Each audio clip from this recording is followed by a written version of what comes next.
everybody, it's Luke from Foot Tech, another episode of Shouting From The Sidelines. It's just me today, and it's going to be a fairly short one. We're going to try and mix some of our longer podcasts with some really short value-add podcasts that parents can listen to quickly, just for some hints and tips, and we'll try and do that today. I had a great conversation on Saturday with a parent, and she asked us a question: when is the right time for my child to quit? And I'll give you a bit of context in a second, but we thought this would be a really powerful and useful thing to talk about to everybody else as well. So this might happen if your child in a football context is maybe substitute all the time, getting the odd 5 minutes, 10 minutes here and there. It may be that your child is in a squad with a starting team, a match day squad, but isn't getting into that match day squad. And there comes a time when you may have to decide, is this the right place for them? So she asked us, we had a great chat, like I say, and she asked us this question, and it just got us thinking. So we want to just give you some information today, really, on this. And first, let's get straight into it. First, what we would say is your child enjoying the sessions, the being a part of this place? Are they enjoying it? That's the first thing to consider. Maybe they have a lot of school friends or friends in general that go to the same place, and they're there as much for that social side as they are for the football side. There's an argument to say they'd probably enjoy it more if they were playing in this team or with their school friends and so on, as opposed to perhaps just training and maybe only having 5 or 10 minutes on a Saturday or Sunday whenever they play. You know, I think from looking back when I used to play, I loved being with my friends playing football for a team, but I really enjoyed playing that match with my friends in the team. So there is that aspect to it. Is, are they enjoying it, and is it more? Is it something more? It's not just the football. They're there for something more. You need to get to the bottom of that before deciding to move on to the next step, really. Now, this parent, I think the way she went about it was absolutely fantastic, because she's recognised that this has been happening for a number of months, and instead of just throwing her hands up in the air and pulling her child out, she's actually used it as an opportunity to build some resilience and character in her child. And I think the way that she articulated this was fantastic, you know. And the little boy he's been enjoying the sessions. Nothing wrong with the sessions at all when he's there. He's obviously wanting to get into this team, but instead of just pulling him out and finding another team, which would be quite easy to do for him, she's almost promoted him to stay and try and do his best and try to force his way into this team. And for whatever reason, it's not working out, and it's reasons above and beyond pure football talent. And so, you know, this is what we're talking about today. Is it just the football side? Is there something else going on that you need to get to the bottom of, which we'll get onto in a second? But I think parents can really take a lesson from that, in that if something is not going quite right and your child is maybe a little bit upset with certain things, is not just to throw your arms up in the air and say, that's it, we're off. Is it a chance to build a little bit of resilience and put an arm around them and say, look, just give it another couple of weeks? I think that can really help them overall, above and beyond just enjoying their football. I think longer term, that would be a massive thing for them. The fact that regardless of what happens, they've stuck at something, even though they've not got the result in the end, they've stuck at it. Even better is if they stick at it and they end up forcing their way through into the first team squad or whatever it is. How powerful is that? The fact that you as a parent promoted the hard work aspect to them and just keep going, give it another try. And actually, they've succeeded. The life lessons there are huge. On both sides, whether they do succeed or they don't, they're huge. But that is so powerful. If they've had a little bit, you know, a few weeks, couple of months or whatever of trying the hardest and it not coming off, but then they do push through. Wow, you know, that's a big deal.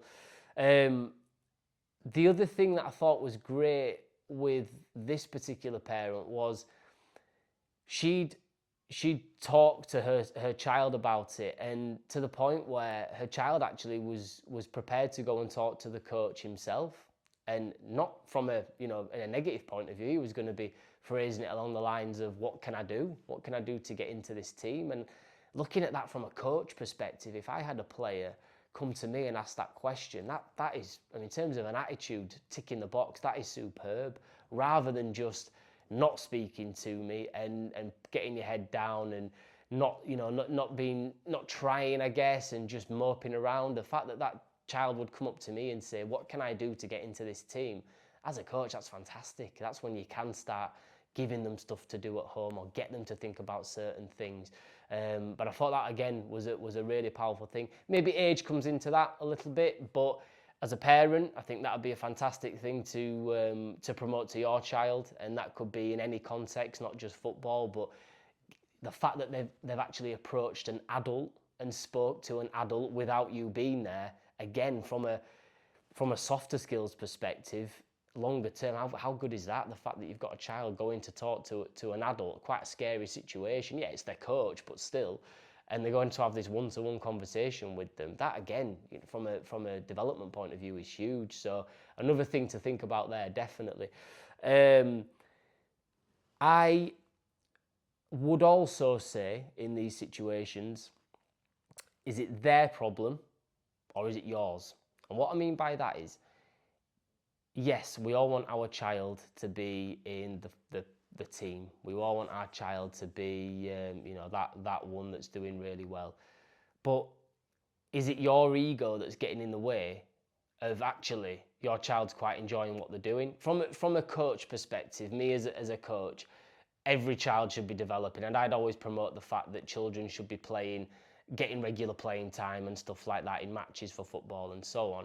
But from a parent point of view, if if the child is just happy doing what they're doing, then there is that case of, is it me that's actually the one that's bothered about this? I'm seeing all these other parents have a great time with their children, going to these matches and stuff, and I want part of that. Or is it this fact that the child just doesn't want to do that, is happy just going to training, enjoying their football with their friends, and then not being bothered about getting into a team or whatever? So there is that to judge as well, but that comes down to the conversations that you have with your child.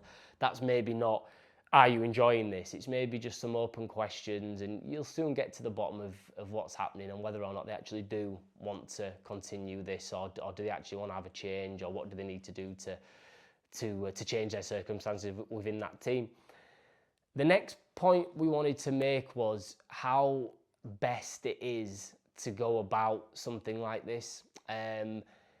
We've run FootTech now for coming up to 8 years, and the parents who seem to have the best approach to this are the ones that come and talk to us. So we're not a team, as a lot of you know, but it may be questions as to around why is my child not getting this, or why is my child not being given that award, or whatever. We have these conversations, but I think the parents that get the most out of this are the parents that come and talk to a coach one-to-one. So from a grassroots team perspective, for example, I think those parents that are in WhatsApp groups complaining and moaning all the time, that's poisonous. It doesn't do anything for the club. And you may have a coach, you may have a manager that shouldn't be a grassroots kids manager. There's plenty of them that they're not there for the right reasons. But I don't think it helps anything if you're openly vocal about any issues, because it just creates a bad environment as a whole, and you don't want that for the rest of the children, let alone yours. So my advice would be is to talk to this coach one-to-one. Don't throw your arms up in the air, don't be screaming and shouting. Is go and talk to the coach. It doesn't have to be a big deal. It can be after a session or before a session. Maybe drop an email to them, or a call, a text to say, can I have 5 minutes of your time?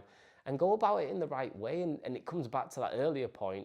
If your child is going to go ask that question, what can I do to get into this team? That's the question to ask. If your child doesn't want to do that, doesn't feel comfortable doing that, then that's the question for you. And it's not an aggressive thing. It's, look, what really want to get into this team.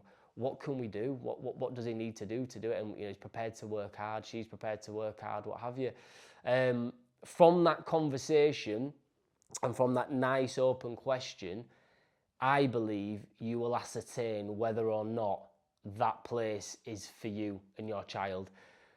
Because what that coach should be giving you is really good information as to what your child can do, maybe at home to get better, maybe within the sessions to make this coach think, yep, I want him or her in my team.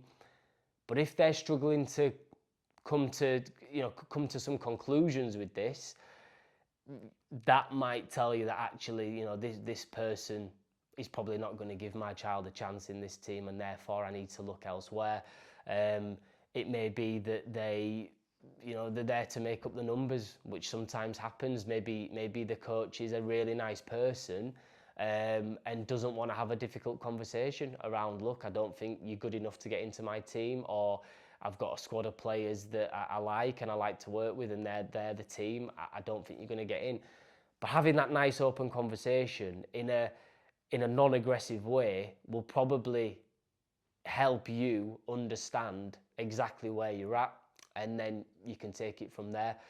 So definitely do that. Definitely be talking about that. What can they do to get into this team? What can they do to get off that subs bench and get more playing time?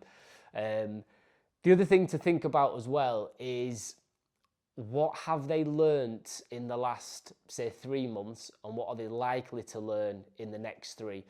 And I'll give you a little bit of an example. If you've got a player who has maybe been promoted to a new team or joined a better team than they were at, and they're spending more time on the bench than they're used to, for example, that might not always be a bad thing. And what I mean by that is that if they're training with better players generally, then actually that might improve them. So if they're there for, say, 3 months and still not breaking into the team, you can draw a line under it and say, okay, well, what are they've got that 3 months development there. What's next? What are they likely to learn in the next 3 months? What have they learned prior, and what are they likely to learn next? And if you're struggling to come up with answers to that, then yeah, I think that could be a conversation to have with the coach, to say, I think it's time that we left. Because it's not always a negative thing, like I say. Yeah, you want more playing time, but maybe training with these better players, that's likely to help their development anyway, likely to help your child's development anyway.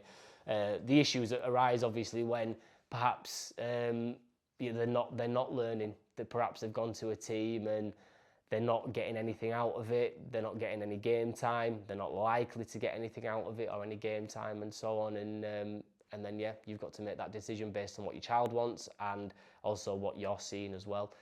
But yeah, definitely from a learning perspective, there needs to be red flags raised if there's a lack of development opportunities within that sort of 3 to 6 month window. We probably have a real life example of this, and we're quick to shout about how good we think we are and how much we try to do the right things, but we don't get it right all the time from a coaching perspective, and we're openly vocal about this. And so an example recently was, there was a little boy that had been coming to our sessions, some of our little sessions for a number of months, and he'd never won Player of the Week. Now, for us as not a team, that Player of the Week certificate or Player of the Month certificate it's a big deal for a lot of our children, and it's rare that this happens. It's very rare that a child doesn't receive it over a period of months, and this child has left. And we need to reflect on that, and we have reflected on that. And if we had maybe spoken to that player and that parent about what they could do to get Player of the Week, if we'd recognised some of these red flags maybe, then that child might still be with us and getting the benefits that we know all our members get from a development point of view and so forth, an enjoyment point of view. It's something our coaches are taught, but we're human and we get things wrong. There's maybe changes of coaches in sessions and things like that, and something has clearly been missed, whereby this little boy should have been spoken to in the right way, in a positive manner, to say, do you know what, if you do X, Y, and Z, I think you're going to be looking at getting Player of the Week soon, or Player of the Month, and talk to the parents about it as well. When we've got to the bottom of this sort of thing, there are reasons why this has happened, but unfortunately, the parent and the child has not been spoken to about what they can do. So it's that's a learning point from us. And like I say, we need to be honest with our failings as much as we are with our wins. And that's a case in point with this example today. But I hope that helps. It's a minefield. It's tricky, but from a coaching, from a purely look at it from putting my coaching hat on, I think children in football teams need to be playing matches. Certainly once they get to a certain age, they need to be playing matches and getting that game time. Training's great, and you can do mini matches in training, brilliant. But I think being in that match sort of day environment is what some kids want to do, and they need to feel that. They need to be involved in it. They feel part of the club, part of the squad, part of the team. And if they're missing out on that, then it's maybe a time to have a conversation, and hopefully you'll have a coach that gets it and does the right things and is honest, because we hear this time and time again where, as I said before, it's either a coach that's maybe not confident in having those conversations, those difficult conversations. Nobody wants to make a child upset, not on purpose, and maybe they don't want to have this difficult conversation with you as the parent and your child because they don't want to upset you. They don't want to make you angry. Why is my child not good enough? But there's a lot of coaches out there that would simply keep quiet because they don't want the aggravation. And football is so subjective. What we think as coaches about a child, about talent, is very different to what their parents probably think. And it can open up a whole can of worms, but ultimately I think coaches just need to be honest. And I think if you as a parent go and approach this in the right way, you should get an honest answer. And if you don't, and if you can smell, a little bit of nonsense, then it's probably not the right place for your child anyway, and go find somewhere where there is absolute 100% transparency. And this is what you need to do to get into the team. Let's get to it.